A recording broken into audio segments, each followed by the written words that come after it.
Oh, have you heard of Peter Ponsil? Oh, Peter Ponsil and his tonsil.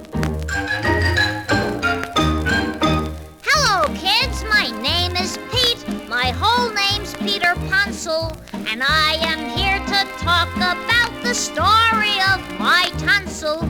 I'm sure there's lots of girls and boys who want to know about the things that happen to a child whose tonsils must come out. Oh, whose tonsils must come out. Well, once my throat was very sore. My mother said, You know, I'm going to call the doctor up. His name is Sneeze and Blow. The doctor peered and poked at me. Aha there, Peter Ponsil. 2 weeks from now, we'll make a date to take away that tonsil.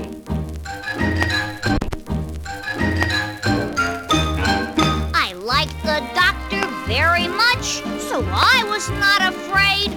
And so I waited 2 more weeks and ate and slept and played. And then my mother packed my bag, my slippers, brush and comb, and drove me to the hospital, which wasn't far from home. Oh, which wasn't far from home. A pretty nurse who met me said, Pete, come along with me. We have a room all full of kids where you are going to be. The children's names were Tom and Ruth and Michael, Bob and Sue. They all said, Glad to see you, Pete. And so I said, Me too.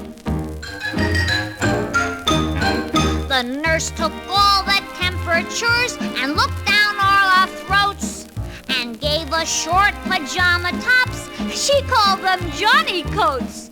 Then pretty soon I had a shot.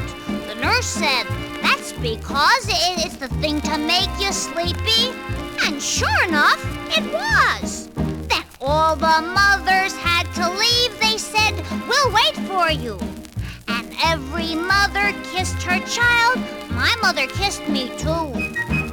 Oh, My mother kissed me too.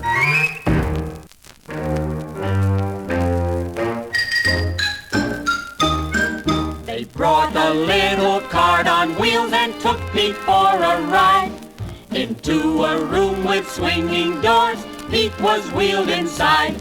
The strangest smell was in that room, and everything looked bright.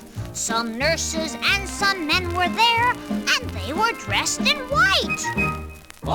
Oh, and they were dressed in white. And every person wore a mask. That was a big surprise. But I found Dr. Sneeze and Blow. I knew him by his eyes. Now, Pete, we have a mask for you. Breathe deep, do as I say. And pretty soon I fell asleep. Oh, what a funny day! A short time later, I woke up. The nurse called Mrs. Ponsil. My mother came and said to me, They've taken out your tonsil. That's why you feel a little sick. That's why your throat is sore. And that is why you'll never have a tonsil anymore. Oh, no tonsil anymore. My throat was really very sore. So sore I couldn't eat potatoes, cake, or bread with jam or any kind of meat. But ice cream tasted wonderful. How good it made me feel. And so I ate a great big dish of ice cream every meal. The other children all were there. We slept the whole night through. Then next day, Tom and Ruth went home, and Michael, Bob, and Sue. So Mother packed my bag again, my slippers, brush, and comb. The pretty nurse said, So long, Pete, and then we drove back home. Oh, and then they drove back home. Now almost any other child is just like Peter Ponsil, 'cause that is all that happens when they take away your tonsil.